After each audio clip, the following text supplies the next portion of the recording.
Welcome viewers, बहुत बहुत स्वागत है आप लोगों का मेरे यूट्यूब चैनल न्यू नॉलेज में। और दोस्तों, सबसे पहले ये डिस्क्लेमर है। और आप स्टॉक में नया अकाउंट खुलवाने के लिए दोस्तों डिस्क्रिप्शन बॉक्स पे लिंक दिया हुआ है, तो उसे क्लिक करके आप लोग अपना डीमेट अकाउंट खुलवा सकते हैं। बहुत अट्रैक्टिव ऑफर आया हुआ है, तो ज़्यादा से ज़्यादा लाभ उठाइए। और बात करने वाले हैं दोस्तों वोडाफोन की। जो लोग नए हैं उनसे कहूँगा चैनल को सब्सक्राइब जरूर करिए दोस्तों, क्योंकि सटीक प्रोबेबिलिटी सटीक अपडेट आपको इसी चैनल से मिलेगा ऑन टाइम। समय पे जानकारी देना ही मेरा मूल उद्देश्य होता है दोस्तों। सो बेसिकली आज इसके अंदर गिरावट रही, तो आप जिसने भी मेरा लास्ट वीडियो देखा होगा, मैंने उसमें बोला था कि 12 रुपये का लेवल एक प्रॉफिट बुकिंग का जोन है और करनी भी चाहिए दोस्तों। सो इसमें कोई दो राय नहीं है। जब तक पेनी शेयर होता है, 10 रुपये से नीचे वाला शेयर है, उसमें अगर प्रॉफिट दिख रहा है आपको, अच्छा खासा गेन हुआ है, तो जाहिर सी बात है उसे बुक करो, अपनी जो लागत है उसको बचाओ। सो यही रीज़न आज वोडाफोन आइडिया में देखने को मिला। लोग अपनी प्रॉफिट बुकिंग कर रहे थे, तो घबराने वाला, मुझे कोई इसमें चिंतन करने वाला कोई इसमें लगता नहीं है कि इसमें अंदर कुछ अभी है। आज दोबारा से ये 12 रुपये की कह सकते हो रेंज से बाहर निकल के 12 रुपये 25 पैसे का हाई लगाया। हाउ यार प्रॉफिट बुकिंग आई, फिर दोबारा से इसने लगभग ½ % की गिरावट के साथ बंद हुआ 11 रुपये 85 पैसे पे 85 पैसे। वही बात करें वीकली वॉल्यूम की दोस्तों, तो वीकली वॉल्यूम तो ठीक ठाक है इसके अंदर, बट अगर हम लास्ट ट्रेडिंग सेशन से कंपेयर करा जाए तो वॉल्यूम में गिरावट देखने को मिली है। और दोस्तों वो मिलेगी भी, क्योंकि जब ये इस लेवल पर आया है तो एक कह सकते हो ये डेंजर जोन है। तो इसमें डेंजर जोन में इसलिए कि पहले भी यहाँ से आके ये फिर दोबारा 8 रुपये पहुँचा हुआ है, तो इसमें विश्वास नहीं है अभी। और जब तक इसकी कह सकते हो फाइनेंशियल, जब तक मीन्स सबके सामने नहीं आती खुल के किताब इसकी कि आगे क्या होगा इसका फ्यूचर, तब तक तो ये कह सकते हो डेंजर जोन में ही है। और इस लेवल पे हमें वॉल्यूम कम ही देखने को मिलेंगे। हाउएवर अगर हम डिलीवरी परसेंटेज या डिलीवरी क्वांटिटी की बात करें तो लगभग 11 करोड़ है दोस्तों। तो आप समझ सकते हो 11 करोड़ जो डिलीवरी उठा रहा है, तो उसने भी कुछ देखा ही होगा, उसने भी कुछ सोचा ही होगा, उन्होंने भी अपना अपना मैथमेटिक्स गणित लगाया ही होगा। और फटाफट बात करते हैं दोस्तों, क्या लेटेस्ट अपडेट, क्या न्यूज़ निकल के आ रही है, फिर बाद में समराइज वे में इसे क्लोज करते हैं। सो दोस्तों, एक न्यूज़ निकल के आ रही है, रिलायंस जी और एयरटेल से आगे रही वोडाफोन आइडिया।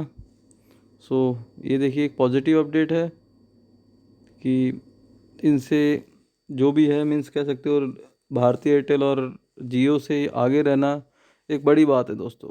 वॉइस क्वालिटी सबसे बेहतर रही इसकी। और पर्टिकुलर सेक्टर की बात करें तो डॉट जल्द ही स्पेक्ट्रम का ऑक्शन कह सकते हो नोटिस जारी कर सकता है, विद इन दिस वीक का न्यूज़ निकल के आ रहा है। और जैसे कि ये अपडेट पहले भी था, बट आज फिर निकल के आया है कि जो 3G स्पेक्ट्रम थे, तो वही वोडाफोन ने उसे 4G सर्विसेज दिल्ली एनसीआर में कर दिया है रिफॉर्म्स। सो ये भी एक पॉजिटिव मूव है फॉर वोडाफोन आइडिया। सो देखिए, अगर समराइज में बात करें अभी तक की न्यूज़ में, एक तो वॉइस क्वालिटी सबसे बेहतर रही है, ये इसके लिए पॉजिटिव है। और डॉट भी कुछ नोटिस जारी करने वाला है स्पेक्ट्रम ऑक्शन के लिए। सो उसमें भी कुछ ना कुछ कह सकते हो अप एंड डाउन मूवमेंट आ सकता है, बट वोडाफोन आइडिया के लिए इतना ज़्यादा मैं कह सकता हूँ कि उससे ज़्यादा फ़र्क नहीं पड़ने वाला वोडाफोन आइडिया को। और जो मीन्स कह सकते हो मेन अपडेट निकल के आ रहा है कि एयरटेल अप्रोच क्या है supreme court against AGR miss calculation. जो उनकी कैलकुलेशन वो बता रहे हैं कि मीन्स इतना होना चाहिए, वो इतना होना चाहिए उसके लिए, और वोडाफोन आइडिया में फॉलो सीट। सो दोस्तों, इस अपडेट के बाद जाहिर सी बात है पर्टिकुलर टेलीकॉम सेक्टर से रिलेटेड कंपनियों में थोड़ा इम्पैक्ट देखने को मिल सकता है, नेगेटिव पॉजिटिव, जब भी ये फैसला कह सकते हो, जब भी इसकी सुनवाई चालू होती है उस दौरान। और बात करें टेक्निकल चार्ट की तो दोस्तों MACD पॉजिटिव दिखा रहा है, RSI 70 पे है, ओवर बोर्ड जोन पे, बट कह सकते हो दोस्तों हैवी बुलिश साइड पे है, बुलिश मोमेंटम है इसके अंदर, ये दर्शा रहा है। तीसरी बात, जो मूविंग एवरेज है 50 डेज का, 100 डेज का, 200 डेज का, एक्सपोनेंशियल वाला, उन सब से इसका प्राइस ऊपर चल रहा है, तो मीन्स ये भी एक बुलिश संकेत है। और जिसने मेरा लास्ट वीडियो देखा होगा, मैंने प्रिडिक्ट किया था कि इसके अंदर अब ये हाथ नहीं आने वाला, तो दोस्तों मुझे नहीं लगता आपकी 10 रुपये से नीचे आपको मिलने वाला है अब, क्योंकि ये आगे ही बढ़ेगा जो as per the latest update जो न्यूज़ निकल के आ रही है उनकी वजह से। सो प्रोबेबिलिटी तो मेरी सही हुई है, बट जो लोग नए हैं उनसे कहूँगा दोस्तों आगे भी आपको ऐसी प्रोबेबिलिटी जानकारी मिलती रहे, तो चैनल को सब्सक्राइब करना ना भूलें। और बात करें दोस्तों, अगर इसके अंदर गिरावट आ भी गई, प्रॉफिट बुकिंग ज़्यादा आ भी गई, क्योंकि भेड़ चाल वाला सिस्टम है इंडिया के अंदर, लगातार देखते हैं ऑर्डर सेल के ज़्यादा लग गए तो हम भी लगा देते हैं, तो मुझे नहीं लगता है कि 10.5 रुपये से नीचे अभी जाने वाला है। अगर कोई ऐसी मीन्स कह सकते हो कोई बड़ी नेगेटिव न्यूज़ ना आए तब तक। और बात करें तेज़ी क्या आएगी, कब तक आएगी, कितनी आएगी और कहाँ तक ये टारगेट दिखा सकता है, तो दोस्तों मैंने पहले ही बताया है, ये जो 13 रुपये का 27 पैसे जो लेवल है, मीन्स 13 रुपये मान के चलिए, 13 रुपये का जब तक ये लेवल नहीं तोड़ेगा तब तक ये इसी रेंज पे 10.5 से 13 तक के बीच में, ये कह सकते हो इसी दायरे पे घूमने वाला है। क्योंकि इसके बाद अगर हम इसका पैटर्न देखें तो ये बहुत सॉलिड पैटर्न बना रहा दोस्तों, बस इसको ये लाइन क्रॉस करनी है, और इस लाइन क्रॉस करने के बाद आराम से ये आपको 18 से 20 रुपये का टारगेट बहुत छोटे समय में दिखा देगा, जो इसके अंदर चांसेस हाई लगते हैं मुझको। बट हाउएवर इतनी बड़ी तेज़ी कब आएगी और उसके पीछे क्या बड़े कारण होंगे, तो उसके पीछे दोस्तों 2 बड़े कारण होंगे।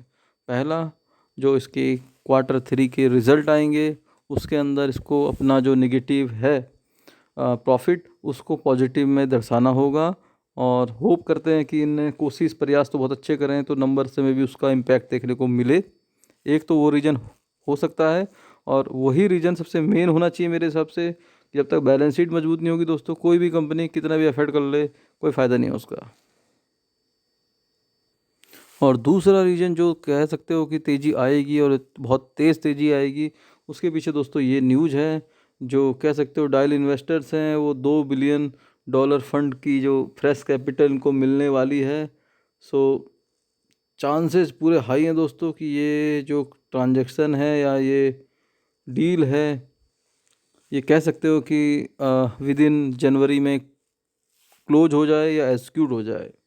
सो अगर ऐसा होता है, इनके पास फ़ंड आ जाते हैं, क्योंकि इनकी मेन प्रॉब्लम ही फ़ंड है दोस्तों, और उसी की वजह से सारा प्रॉब्लम है, और इनके पास 3 साल का AGR ड्यू पेमेंट करने के लिए एडवांस पड़ा होगा, कह सकते हो इससे डेप्ट भी रिड्यूस करेंगे, तो जाहिर सी बात है ये अपने एक स्वस्थ तरीके से अपने काम को आगे ले जा सकते हैं। सो 2 रीज़न होंगे तेज़ी के, सो तब तक आपको वेट करना है जब तक इन दोनों रीज़न का कंफर्मेशन नहीं मिलता है। फ्रेश बाइंग की सलाह मेरी नहीं है इसमें, क्योंकि फ्रेश बाइंग दोस्तों इस लेवल पे नहीं, जब ये 8.5 रुपये था, 8 रुपये 30 पैसे था, तब भी मैंने बोला था इसको लेकर रखो, कम से कम शॉर्ट टर्म 3 से 6 महीने होल्ड करो। बट जिनने भी मेरी बात मानी होगी तो आज वो प्रॉफिट में बैठे होंगे, और 12 से ऊपर में बेच रहे हैं, तो दोस्तों अच्छा खासा प्रॉफिट 3-4 महीने में कोई FD नहीं देती है। तो जाहिर सी बात है, अगर ये 10.5 रुपये में मिले तो चांसेज हैं कि वहाँ पर मुझे लगता है कि बाइंग जोन बन सकता है। एक दूसरा बाइंग जोन बनेगा दोस्तों 13 रुपये के पार, जो इसमें मेरी प्रॉबिलिटी है।